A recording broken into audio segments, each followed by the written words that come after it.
Bonjour à tous, j'espère que vous allez bien. On va démarrer tranquillement, histoire que tout le monde se connecte. Bienvenue pour ce nouveau café de Monsieur Lucien.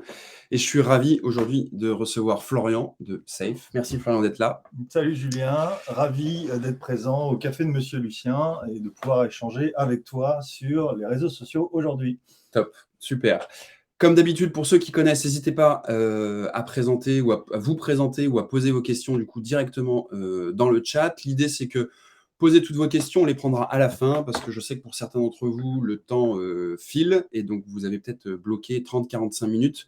Donc l'idée, c'est qu'on vous déroule toute notre présentation, tout notre savoir, toute notre connaissance et bien sûr, à la fin, on aura du temps pour répondre à vos questions. Rapidement, pour commencer, je vais me présenter. Donc, je m'appelle Julien Tour, mais je suis le fondateur d'une petite agence digitale qui s'appelle Monsieur Lucien, qui existe depuis 7 ans. Et chez Monsieur Lucien, on accompagne les entreprises à être plus performantes sur Internet. Depuis 2014, on a accompagné plus de 500 clients sur plein de secteurs d'activité différents. Ça va de la start-up dans le voyage à du groupe industriel, à du e-commerce pur et dur, domaine de la santé, dans le domaine aussi du tourisme, de la restauration. Bref, c'est vraiment des secteurs très variés et c'est une volonté chez nous de continuer à travailler sur ces secteurs très variés. On a 3 axes vraiment chez Monsieur Lucien. Un axe réalisation, c'est-à-dire, pour parler vulgairement, on met des mains dans le cambouis et on fait pour nos clients, on fait du site web, on gère des réseaux sociaux, on fait des campagnes de pub sur les réseaux sociaux, on rédige du contenu. On a tout un axe accompagnement. On va définir une stratégie pour nos clients et analyser des indicateurs de performance. Et puis, nous sommes organisme de formation pour aider nos clients à monter en compétences. 2 mantras un peu chez Monsieur Lucien. Le premier, c'est vraiment de vulgariser le discours du digital, de le rendre accessible, d'où les cafés aussi de Monsieur Lucien. Et le deuxième, c'est les indicateurs de performance, que vous ayez 1 000 € de budget à investir ou 150 000 pour nos plus gros clients. L'idée, c'est vraiment d'avoir des indicateurs de performance qui vont vous permettre d'analyser à chaque fois le retour sur investissement. Voilà rapidement pour la petite présentation, Monsieur Lucien, et je te laisse prendre la parole maintenant, Florian. Moi, je suis Florian Vanier, je suis le fondateur de Safe. Nous, notre mantra, c'est la fin des relations compliquées. On est une jeune société qui a été fondée en 2019. On est à peu près 25 collaborateurs avec tous la même expertise autour du métier de la relation client. On a accompagné plus de 300 clients sur ces 3 dernières années. On est basé à Nantes et une partie de notre équipe se trouve à Paris et aussi beaucoup en remote à travers la France. On a un ADN assez commun avec Monsieur Lucien, c'est que nous aussi, on est formateur certifié Calliope et on est spécialisé autour d'une solution qui s'appelle Zendesk, où on est partenaire Zendesk et on a été élu l'année dernière le partenaire avec la plus grosse croissance de Zendesk en Europe. Nous, notre mission, c'est de simplifier les relations, mais de rendre l'univers de la relation client simple et accessible. Tout en amenant de la performance pour les équipes et agissant sur toute la chaîne de valeur. Nous aussi, on met les mains dans le cambouis, on aime bien faire de l'audit, comprendre aujourd'hui la stratégie qui est mise en place chez nos clients et les aider à atteindre leurs objectifs et se fixer aussi des challenges en mettant en place une solution, en déployant une solution qui s'appelle Zendesk et en l'intégrant avec l'ensemble de leur écosystème. C'est-à-dire aujourd'hui, vous avez d'autres outils, l'objectif c'est comment est-ce qu'on va les faire communiquer ensemble pour simplifier le travail des agents et rendre la relation client beaucoup plus fluide pour les différents clients, et on en reparlera tout à l'heure. On s'occupe aussi de la personnalisation des outils et des interfaces. Comment est-ce qu'on va brander l'image de marque à travers l'outil pour que le client il reste dans un environnement vraiment lié à la marque. Et on va former nos utilisateurs à la solution Zendesk, mais aussi aux bonnes pratiques de la relation client sur comment traiter des demandes par chat, comment traiter des clients qui peuvent être difficiles, toujours dans l'objectif de simplifier les relations.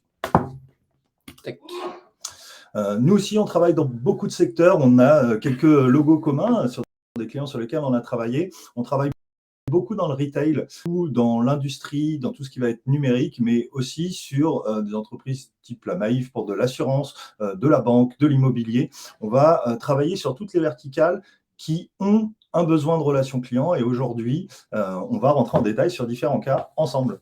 Super, merci pour la présentation. On va rentrer du coup dans le vif du sujet. La première chose que je voulais rapidement vous présenter, c'était de faire un petit tour des réseaux sociaux, puisque là, on va vraiment parler des réseaux sociaux comme booster de la relation client. Donc, rapidement, pour faire un tour d'horizon, aujourd'hui, on a 4 réseaux sociaux que je vais qualifier de vieux. Désolé pour,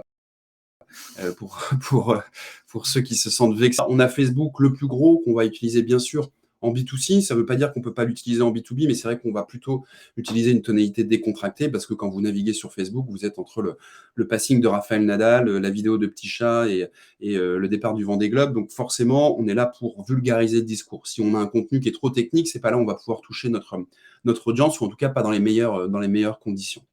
Sur Twitter, c'est un réseau social qu'on qualifie, nous, d'experts. Je le mets entre guillemets. Pourquoi d'experts? Parce que ceux qui ont fait le choix de Twitter ont compris les codes des réseaux sociaux et choisissent Twitter pour une raison qui leur est spécifique. Bien sûr, on va utiliser les hashtags et Twitter va être très intéressant si on a une grosse fréquence de publication ou si on a vraiment une cible identifiée, des journalistes, des influenceurs, des politiciens, dans le domaine associatif, les élus ou sur des secteurs de pointe. On peut effectivement avoir une cible qui va être présente sur Twitter et dans cette idée, c'est vraiment de publier du contenu pour toucher cette cible bien spécifique. Twitter, c'est un peu l'étincelle, c'est-à-dire que sur Twitter, souvent l'actu chaude démarre sur Twitter et ensuite va être repris par des canaux plus traditionnels. Il suffit d'allumer la radio, la télé, ce que vous voulez. Il n'y a pas une journée sans qu'on commente un tweet qui a été réalisé par telle ou telle personne. Donc c'est vraiment l'étincelle. Souvent l'actualité, les infos chaudes viennent de Twitter. Instagram, donc qui appartient à Facebook, enfin au groupe Meta avec WhatsApp. Pendant très longtemps, ça a été les visuels très esthétiques, vraiment dédiés au B2C, même si pareil, dans le B2B, on peut l'utiliser. Aujourd'hui, j'ai envie de dire que l'esthétisme sur Instagram c'est un peu revu dans le sens où, bien sûr, si vous travaillez dans le luxe, dans la mode, la décoration d'intérieur, il faudra des visuels de qualité. Mais ça peut aussi être utilisé, par exemple, pour faire vivre les coulisses d'une entreprise ou aussi travailler une marque employeur. On a une entreprise que vous connaissez sûrement qui s'appelle Back Market avec un Instagram très fourni pour montrer justement les coulisses de l'entreprise, le quotidien de l'entreprise. L'idée, c'est d'aller chercher les plus jeunes profils, puisqu'ils sont en grosse phase de croissance, et pouvoir recruter justement ces jeunes profils. Et puis LinkedIn, bien sûr, le réseau social professionnel par excellence qu'on va utiliser en B2B. Là aussi, on peut très bien l'utiliser en B2C, mais si on prend une image, je ne sais pas, de Decathlon ne va pas vendre des t-shirts à 15 € sur LinkedIn, mais va communiquer peut-être sur ses démarches RSE, ses problématiques de recrutement, des nouvelles ouvertures éventuellement de magasins. Donc ça va être ce qu'on appelle une ligne éditoriale, mais on y reviendra plus tard, qui est différente. Enfin, je voulais faire quelques chiffres. Alors, sur Facebook, bien sûr, on a 44 millions d'utilisateurs en France et on a une moyenne d'âge de 25-34 ans, donc la fameuse génération Y, dont je fais partie. T'as quel âge, toi? Moi, je l'ai dépassé. Je suis au-dessus des 34 ans tout juste. Donc, cette génération qui a vu l'arrivée de Facebook 2007-2008 en France et qui a vieilli avec. On a Instagram avec 22 millions d'utilisateurs en France. On est sur une moyenne d'âge qui va être plus jeune, puisqu'on a 65% des utilisateurs qui ont moins de 34 ans. Bien sûr, on va avoir Twitter qui a été racheté récemment par monsieur Elon Musk pour la broutille de 40 milliards d'euros, avec 12 millions d'utilisateurs en France. Et enfin LinkedIn, où là, c'est encore plus flagrant. Les 25-34 ans représentent aujourd'hui 55% des utilisateurs. Effectivement, LinkedIn, il y a quelques années, c'était encore une moyenne d'âge de 44 ans, puis ça rajeunit, parce que forcément, cette génération Y a des postes à responsabilité, va utiliser LinkedIn pour chercher un boulot, mais aussi pour atteindre ses objectifs. Donc, ça va être un réseau social un peu de prédilection. Je voulais rapidement parler de TikTok, où on a quand même maintenant aujourd'hui 15 millions d'utilisateurs en 2021. Ils ont gagné 10 millions d'utilisateurs en 2 ans, notamment grâce ou à cause, ça dépend comment on se positionne, du confinement. Et là, on voit que c'est vraiment les 13-17, allez, si on va un peu plus, les 13-24 ans, qui vont être les plus représentés concrètement. Et puis Snapchat, avec 22 millions d'utilisateurs. Et là, contrairement à ce qu'on peut penser sur les dernières statistiques faites par Digimind, la cible d'âge la plus représentée, c'est les 25-35 ans. Donc là aussi, Snapchat a vu une population un peu plus vieillissante, même si on est jeune quand on est entre 25 et 35 ans, on est d'accord, notamment avec l'arrivée de TikTok, puisque les jeunes sont basculés sur un nouveau réseau social très dynamique. Voilà en gros pour ce tour d'horizon. Maintenant, je vais laisser la parole à Florian qui va nous expliquer pourquoi il faut miser justement sur les réseaux sociaux lorsqu'on veut améliorer sa relation client. Comme tu l'expliquais, aujourd'hui, on a différents réseaux sociaux qui permettent d'interagir avec une marque, qui permettent d'interagir au quotidien. Et aujourd'hui, nous, nos clients, ils se rendent compte que les réseaux sociaux, ça joue un rôle de plus en plus crucial dans leurs interactions. Tu parlais de proximité, tu parlais aussi tout à l'heure, et j'ai bien aimé ton expression en disant Twitter, c'est un peu là où il va y avoir une étincelle, et des fois, c'est un peu là où il va y avoir le feu pour certaines marques qui vont devoir s'appuyer sur les réseaux sociaux pour calmer aussi des clients dans le monde de la relation client et pouvoir interagir rapidement. On le voit aujourd'hui que les volumes de tickets, donc les tickets, ça va être les demandes qui vont être traitées par les différentes marques, augmentent sur tous les canaux avec une forte progression aujourd'hui du chat à 17%, du téléphone, mais surtout de la messagerie sociale et de WhatsApp. On voit que WhatsApp a augmenté de 370% sur les dernières années. Le constat est lié aussi forcément au confinement, où les gens qui avaient l'habitude de se déplacer dans les magasins pour porter leurs réclamations ont eu la facilité d'interagir avec les marques grâce aux réseaux sociaux comme WhatsApp, ce qui est une expérience que de plus en plus de marques, et on le verra tout à l'heure, mettent en place au quotidien. Tac. Et du coup, il y a systématiquement une question qu'on se pose et que nous, on a pour certains clients, ce qui se pose la question tout simplement, mais c'est de savoir de quoi, en gros, un client a le plus horreur lorsqu'il doit contacter une marque. J'ai envie de te retourner la question. De quoi tu as horreur quand tu contactes une marque? Aujourd'hui, c'est de devoir répéter le problème. Je pense qu'on est tous passés par cette histoire de vous contacter un service client, vous leur expliquer, on va vous dire vous n'êtes pas à bon service, je vous transfère à l'autre service, ou je vous ai déjà contacté ce matin en vous envoyant un SMS, un WhatsApp, un mail, mais que vous devez expliquer ce qui s'est passé. Et je pense que c'est vraiment la pire expérience client qu'on peut faire vivre, c'est de se dire qu'on n'est pas à l'écoute aujourd'hui de nos clients, nos collaborateurs, des personnes qui nous contactent, et de se dire que on doit répéter. Et l'autre point, ça va être d'attendre. Aujourd'hui, encore plus avec les réseaux sociaux, les gens ne sont plus patients. Nous, les premiers, on a besoin d'informations. Aujourd'hui, quand on se pose une question, on va se dire, tiens, attends, je vais trouver la réponse, je vais aller sur Internet, je vais la trouver.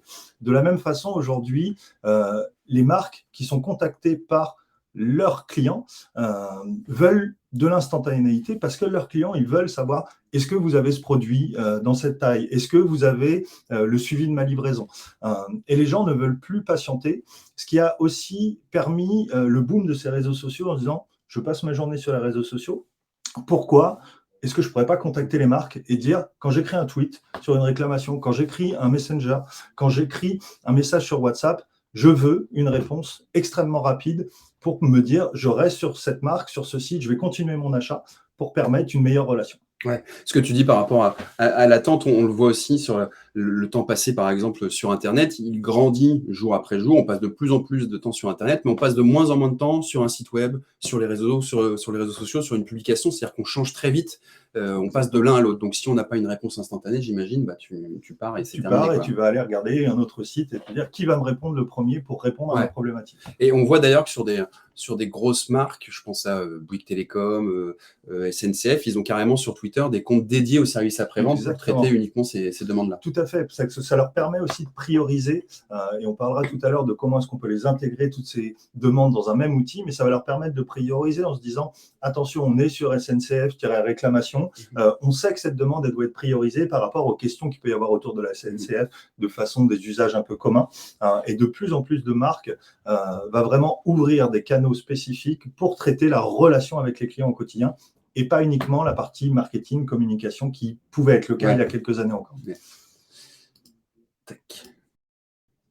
Ça rebondit sur ce qu'on vient de dire, c'est qu'aujourd'hui, pourquoi est-ce que les marques misent sur les réseaux sociaux pour traiter leurs relations clients? C'est qu'il y a 76% des clients qui se disent que si je n'ai pas la réponse aujourd'hui, ou je passe une mauvaise expérience, je vais changer de marque. On parlait de l'expérience, je suis sur le site internet, je n'ai pas ma réponse, je vais aller voir ailleurs. Et on est exactement à 3/4 des clients qui vivent cette expérience. On a aussi 81% des clients qui affirment qu'une bonne expérience de service client augmente la probabilité d'effectuer un autre achat. Je pense qu'on est tous humains et on se dit, ça s'est hyper bien passé sur ce site. J'ai peut-être eu une réclamation, mais qui a été traitée très rapidement, qui a répondu à mon besoin. Et je vais en parler. Je vais aussi en parler négativement quand ça se passe très mal. Mais à partir du moment où on vit une bonne expérience, aujourd'hui, les clients, utilisateurs, ne recherchent pas uniquement un produit ou un prix. Ils cherchent un ensemble aussi avec un service et de se dire, je peux trouver peut-être un peu moins cher à la concurrence, mais je sais très bien que s'il y a une difficulté, ce sera impossible de les joindre. Et ça, c'est un levier extrêmement fort pour la gestion de la relation client. Et enfin, près de 3/4 des personnes, ils souhaitent communiquer avec quelqu'un. On est, comme tu le disais, avec le nombre d'utilisateurs qu'il y a dans les différents réseaux sociaux, on est dans une ère de messaging, de contact. On a besoin d'interagir, même si les choses sont un peu plus virtuelles via les réseaux. Mais on a besoin d'avoir une personne qui nous répond au quotidien et d'avoir cette information rapidement.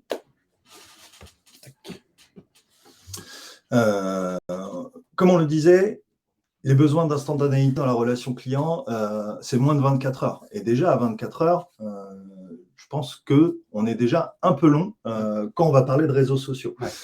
Quand on va parler de relations client générales, lorsqu'on envoie un mail, on aimerait bien avoir cette réponse sous ces 24 heures.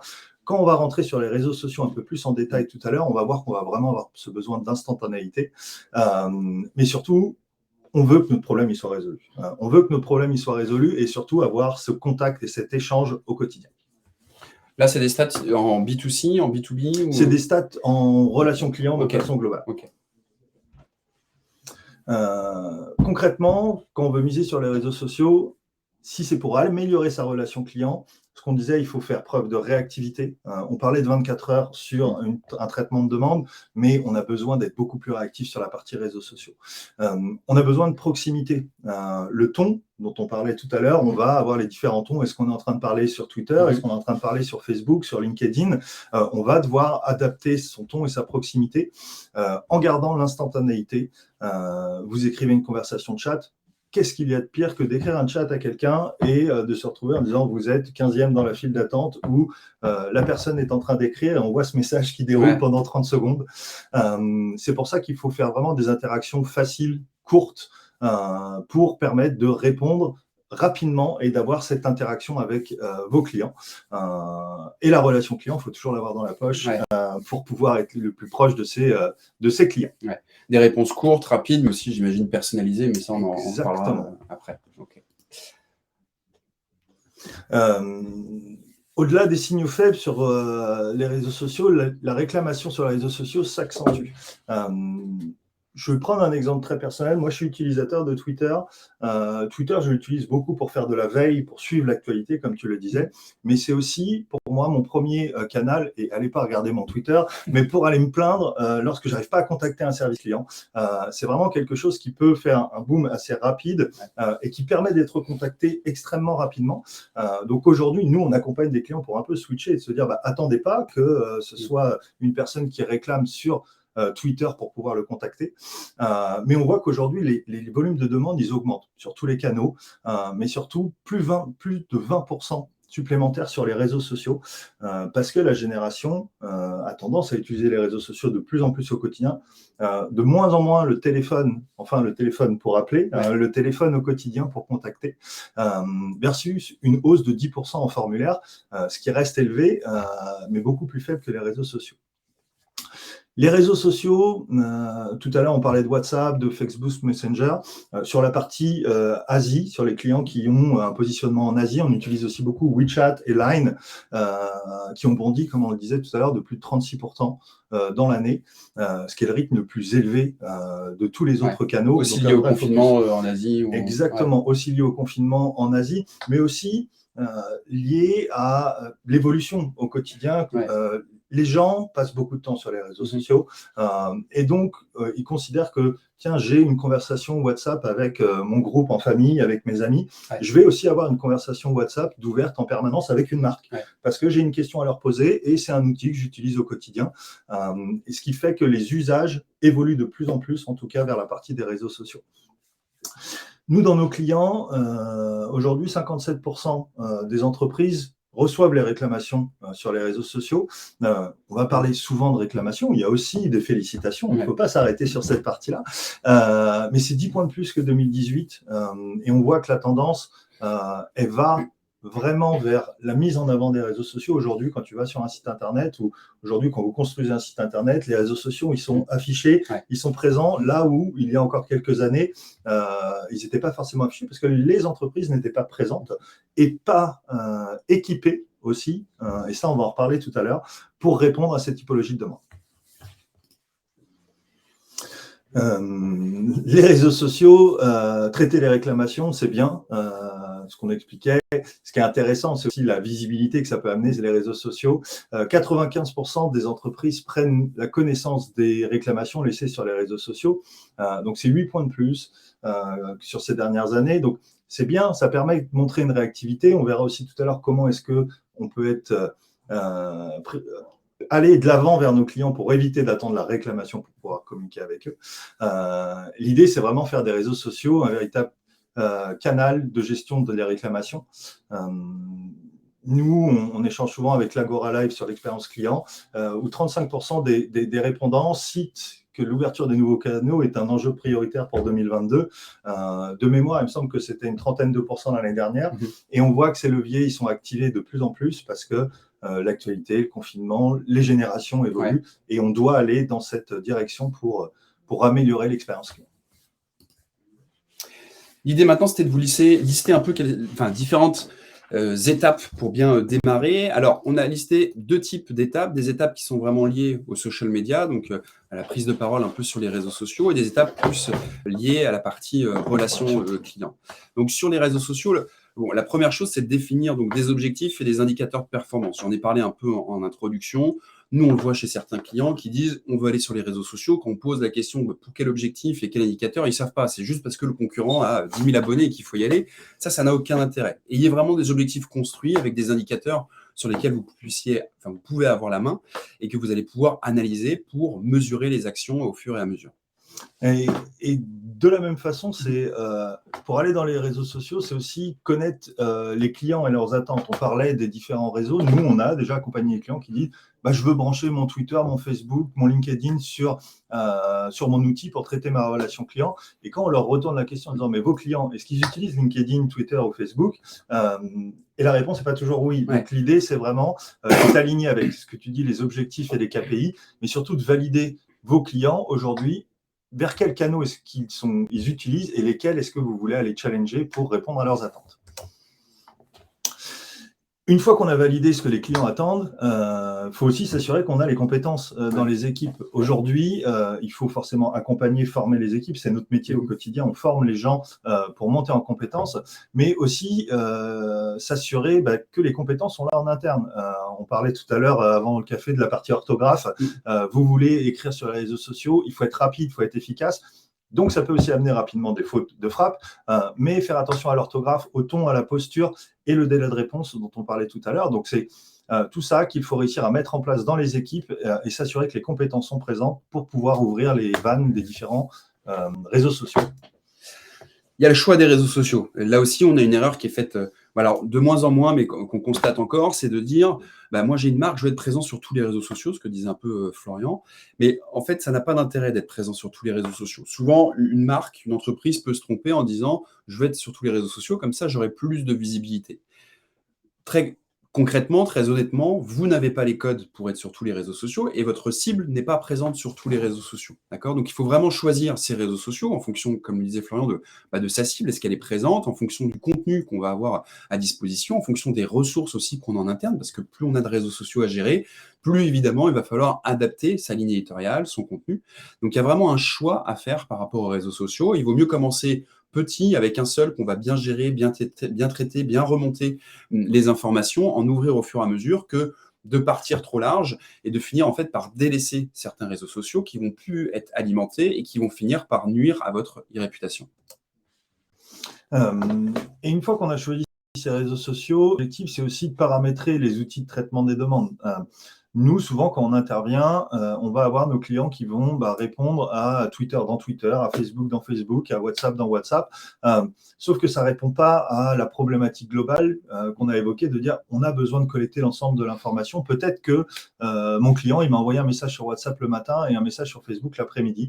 Donc, l'objectif, c'est bien de paramétrer ces outils de traitement des demandes pour pouvoir centraliser un maximum d'informations et de pouvoir connaître le parcours de notre client et de se dire, je sais que vous nous avez contacté sur ces différents réseaux et on a une trame, un suivi qui va de A à Z et une vraie expérience client. On disait tout à l'heure de multiplier les canaux de contact en adaptant toujours son message et en s'adaptant aussi à la spécificité qu'on veut apporter, car chaque cible va avoir une attente spécifique et il va bien falloir réussir à s'adapter dans les différents canaux qu'on utilise. Point très important, quand vous prenez la parole sur les réseaux sociaux, on parle de définir une ligne éditoriale. C'est-à-dire qu'il faut définir ce ton, il faut définir effectivement cette prise de parole. En fait, à partir du moment où vous êtes sur les réseaux sociaux, vous devenez un média, au même titre qu'une chaîne télé, qu'une radio. Vous allez avoir une communauté, donc c'est peut-être 1000, 3000, 5000, 10 000, 100 000, 300 000, 1 million, peu importe. Mais du coup, vous avez une audience auquel vous allez envoyer un message, et donc il faut avoir cette ligne éditoriale. Donc, est-ce que je tutoie mon audience? Est-ce que je l'appelle par son prénom? Est-ce que c'est monsieur? Est-ce que c'est madame? Est-ce qu'effectivement, on est là pour vulgariser un contenu? Ou est-ce qu'on est là, au contraire, pour le rendre le plus technique possible parce qu'on veut positionner cette expertise? Et c'est tout ça qu'il faut déterminer en amont pour avoir une communication la plus efficace possible. On parle aussi de calendrier de publication. Sur les réseaux sociaux, on a tous été confrontés, lorsqu'on est amené à gérer des réseaux sociaux, à se dire, bah zut, j'ai rien publié depuis un mois, bah, je prends le premier truc et puis je publie en ligne, résultat des courses, on n'a pas d'interaction, on n'a pas de commentaires. L'idée, c'est de pouvoir anticiper ça. Donc, il faut avoir de la visibilité sur le long terme et de pouvoir lister dans ce calendrier quelles sont les actualités sur lesquelles on va pouvoir communiquer au sein de l'entreprise et se dire, bon, OK, quel type de contenu on va pouvoir créer par rapport à ces différents événements ou ces différentes actualités. Les algorithmes sont aussi spécifiques sur les réseaux sociaux. Alors, chaque réseau social a un peu un algorithme différent, mais il faut comprendre le fonctionnement des algorithmes. C'est-à-dire que vous pouvez avoir le meilleur contenu selon vous. S'il ne rentre pas dans les cases de l'algorithme, ben malheureusement, il n'aura pas de visibilité. D'accord ? Il y a des choses qui sont spécifiques et il y a un constat qui est fait, assez basique, mais quand on met en avant l'humain sur les réseaux sociaux, ça fonctionne mieux que le reste. C'est-à-dire que vous avez beau avoir un contenu très technique, très pertinent sur un sujet, il va moins bien fonctionner que si vous faites une photo d'équipe en séminaire et que vous mettez ça sur LinkedIn. Pourquoi ? Parce qu'on a encore des humains et donc on réagit aussi à du contenu. Et quand il y a des sourires, des personnes qui sourient, on a juste envie de réagir par rapport à cette typologie de contenu. D'accord ? Donc il faut comprendre l'algorithme. Encore une fois, chaque réseau social a un algorithme différent et il faut comprendre ces codes lorsqu'on va vouloir adresser du contenu pertinent. Parce que le réseau social va juger de la pertinence de votre contenu. Mais en gros, les seuls moyens pour juger de la pertinence de votre contenu, c'est de savoir est-ce que les gens like, commentent, partagent. Il n'est pas capable de savoir si le fond est vraiment intéressant. Il va juste regarder si vous avez des likes, des commentaires, des partages, ce qu'on appelle des interactions avec votre contenu.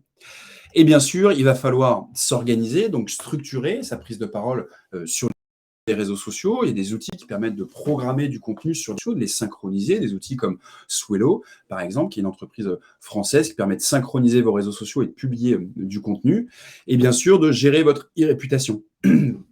Florian l'a dit, vous êtes présent sur les réseaux sociaux, vous allez avoir des commentaires, peut-être des avis qui vont être laissés en fonction des plateformes, et il faut pouvoir apporter une réponse rapidement. Nous, on a tendance sur les réseaux sociaux avec nos clients de prévoir une FAQ, c'est-à-dire un peu de 10 questions récurrentes, voilà, des réponses un peu types sur des sujets où en fait vous savez en tant que client qu'on va venir vous chercher parce que le produit a tel ou tel défaut, parce qu'il n'est pas 100% made in France. Il y a certains sujets sur lesquels vous savez que vous allez avoir des questions. Il faut anticiper un peu ces questions pour pouvoir apporter une réponse rapide quand on a des questions sur lesquelles on sait, on a bien identifié qui est demandé à cet endroit-là.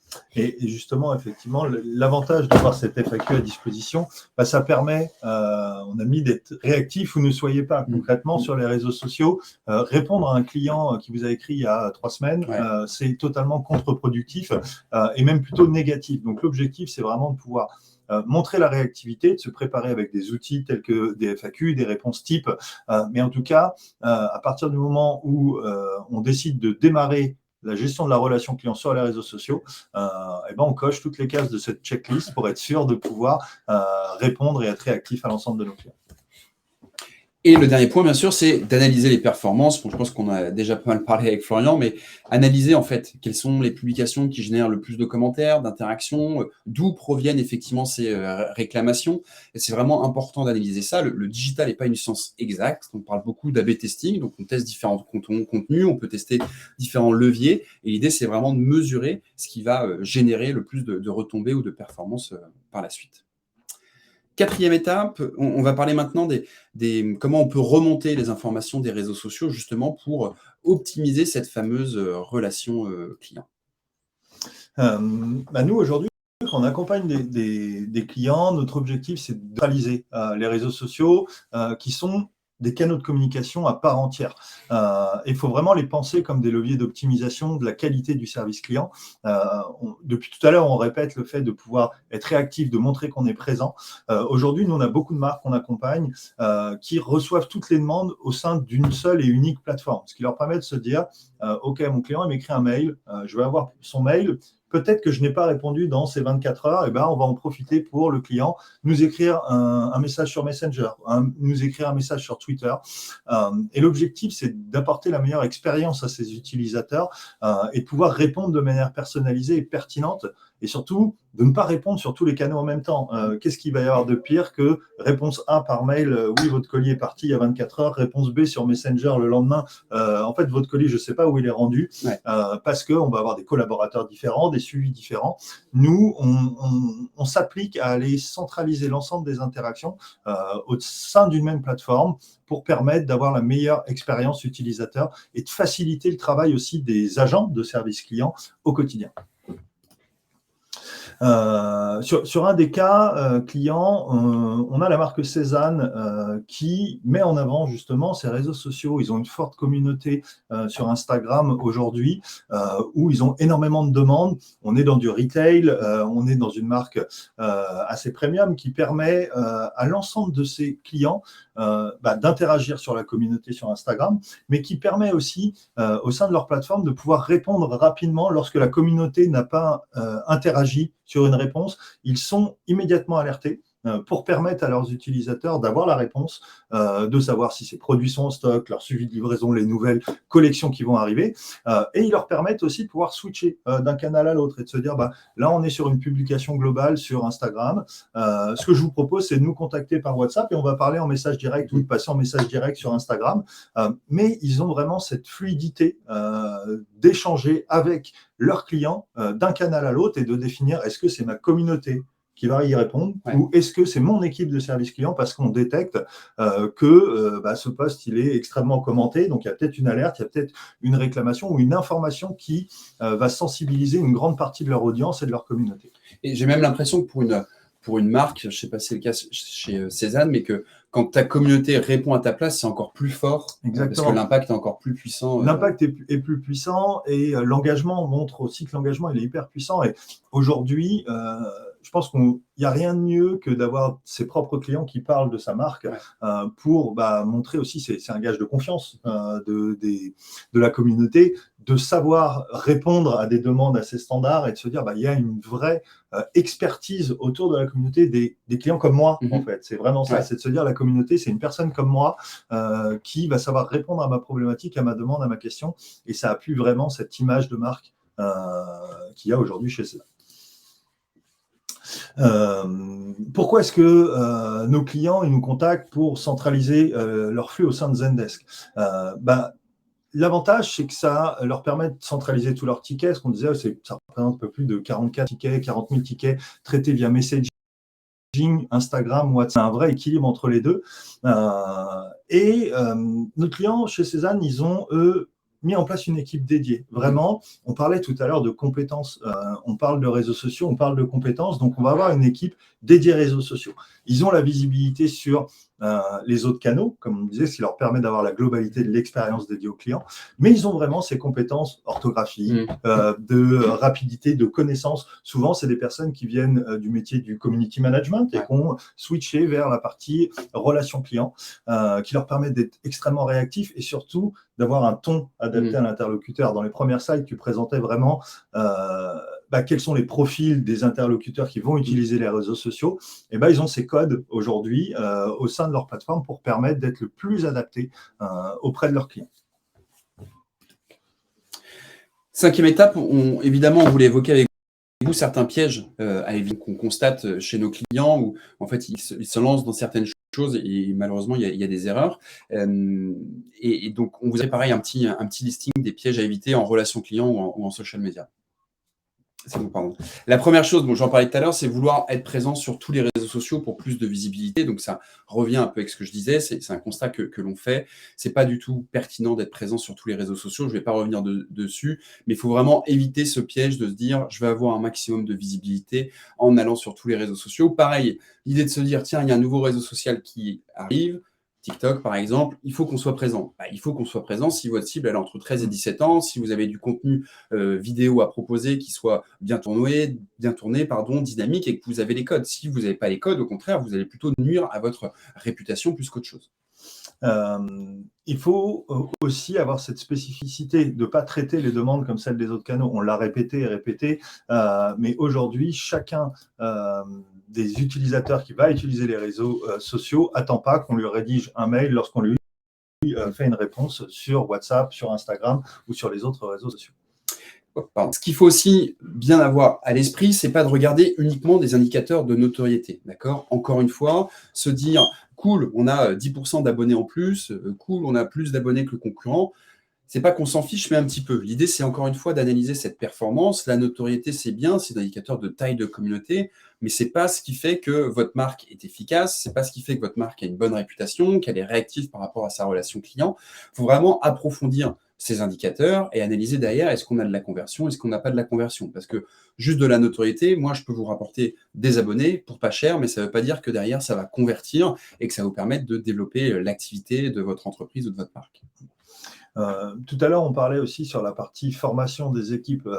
C'est hyper important de se dire qu'il faut s'assurer qu'il y a la compétence au sein de vos services clients ou former vos équipes parce que ouvrir les vannes de la relation client sur les réseaux sociaux sans accompagner ces équipes, et ça, c'est valable sur l'ensemble des différents périmètres, mais il faut vraiment appuyer la formation sur les spécificités de la relation client via les réseaux sociaux.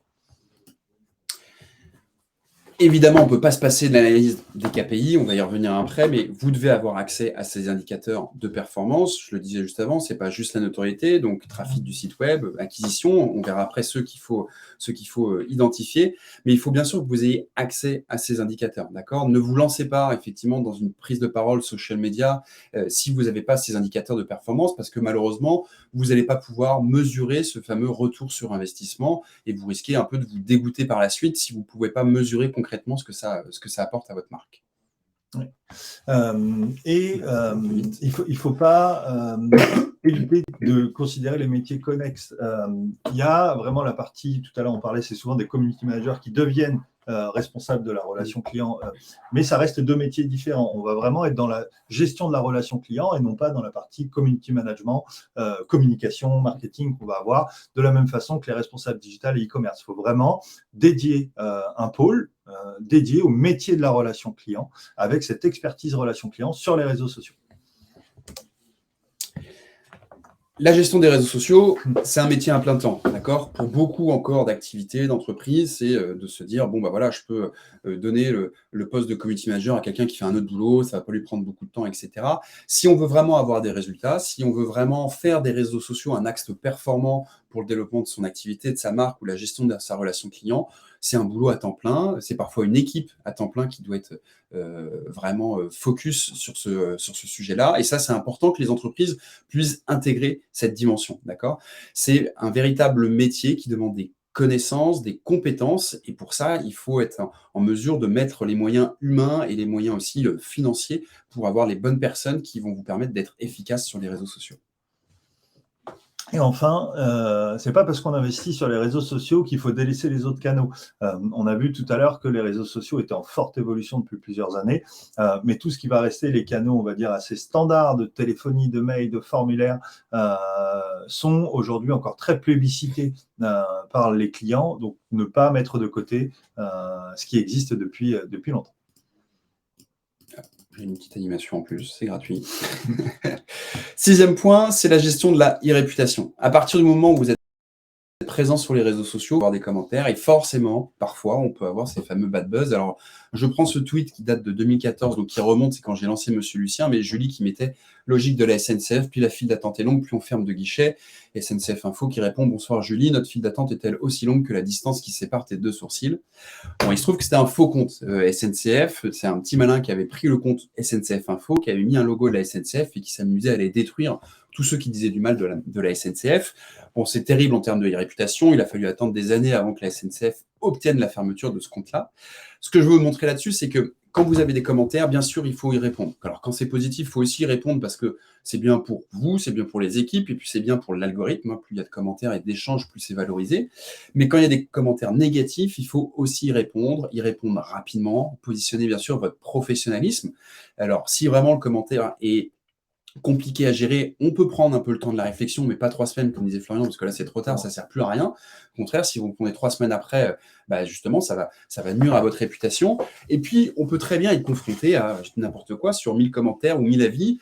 L'internaute en face peut comprendre qu'il y en a quelques-uns qui soient négatifs à partir du moment où il y a une réponse qui est apportée à un commentaire négatif. D'accord ? On peut comprendre qu'il peut y avoir des ratés sur des délais de livraison, sur une prestation plus longue, peu importe, à partir du moment où c'est expliqué et justifié.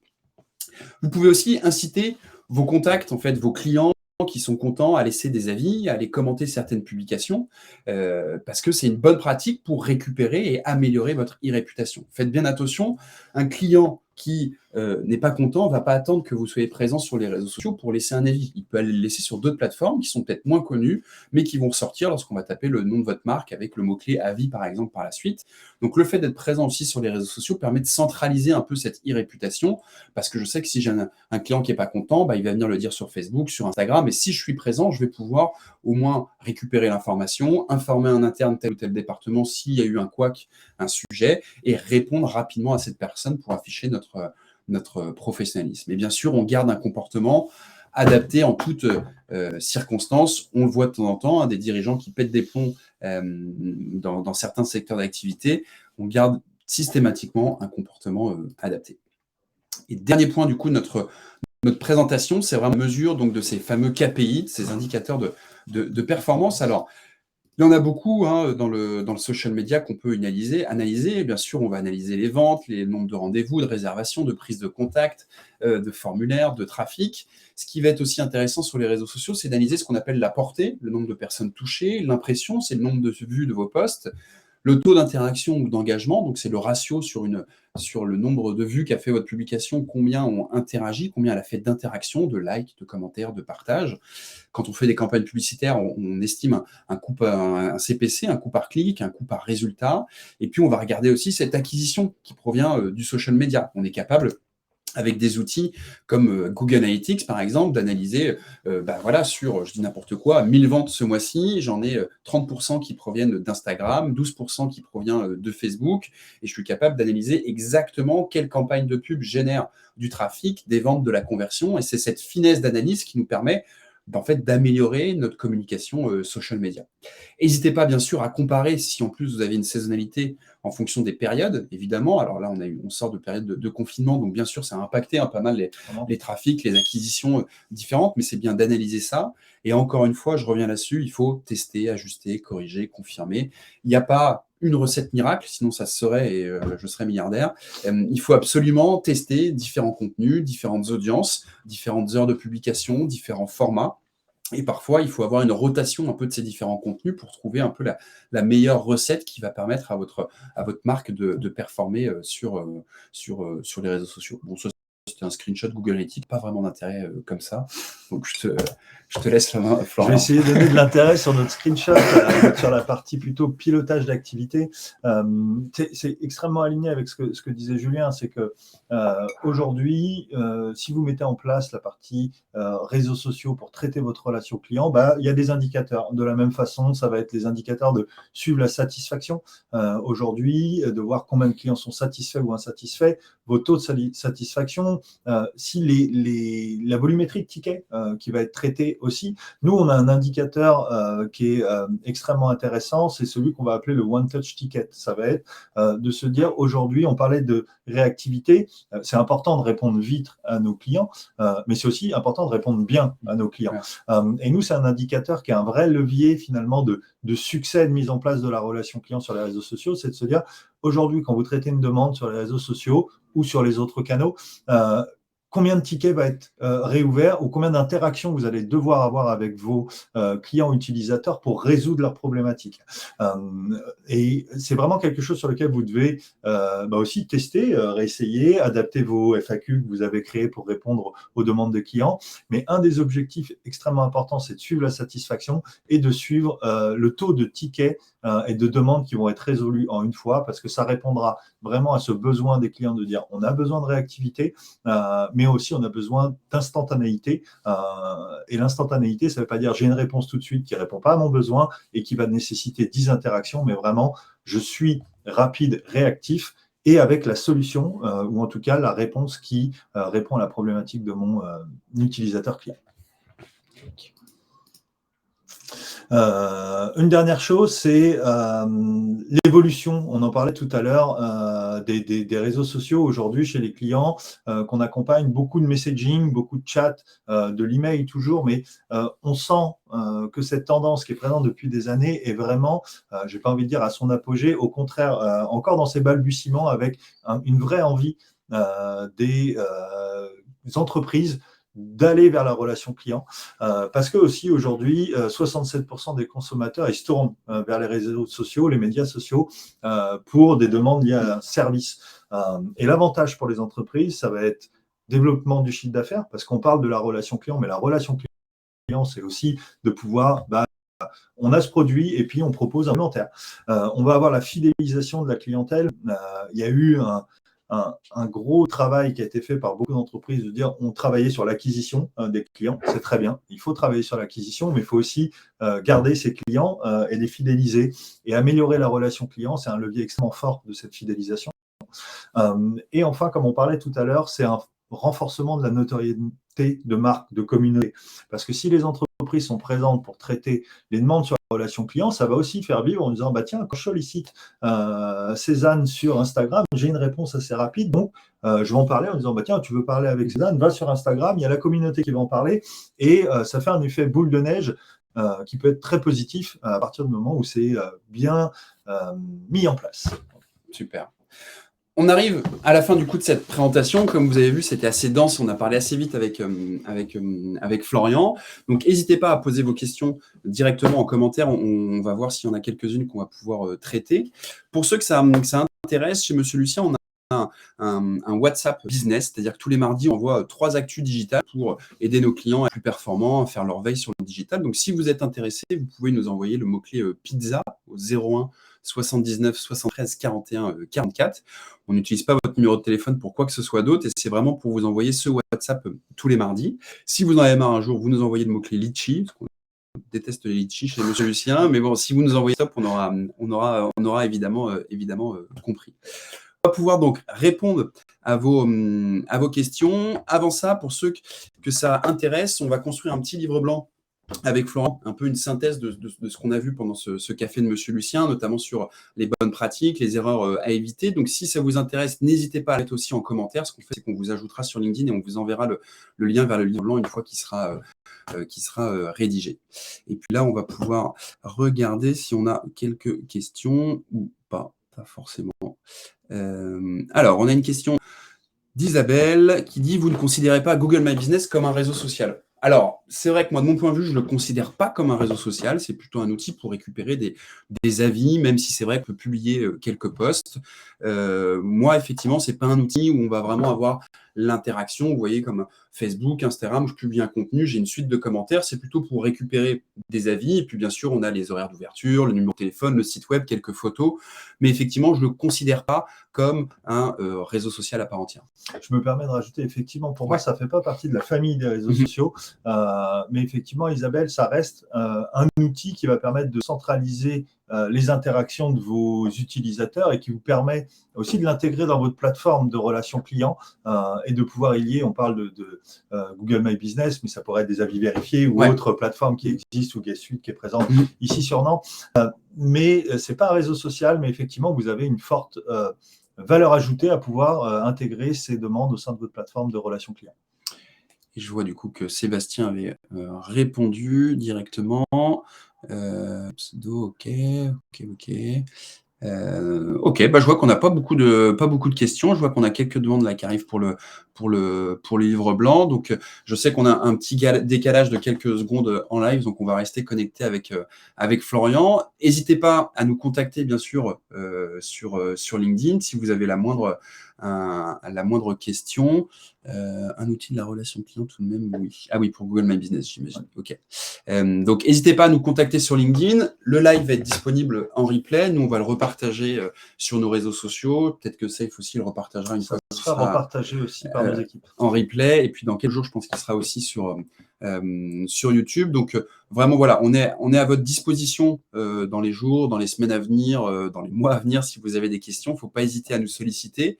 Je vais vous envoyer aussi une petite enquête de satisfaction par rapport à l'organisation de ce café, le contenu, le rythme. Voilà, n'hésitez pas à nous faire vos retours, c'est ce qui nous permet aussi d'améliorer. Et puis surtout, s'il y a des sujets que vous souhaitez qu'on évoque, ça sera l'occasion peut-être nous d'aller solliciter d'autres partenaires avec qui on a l'habitude de travailler.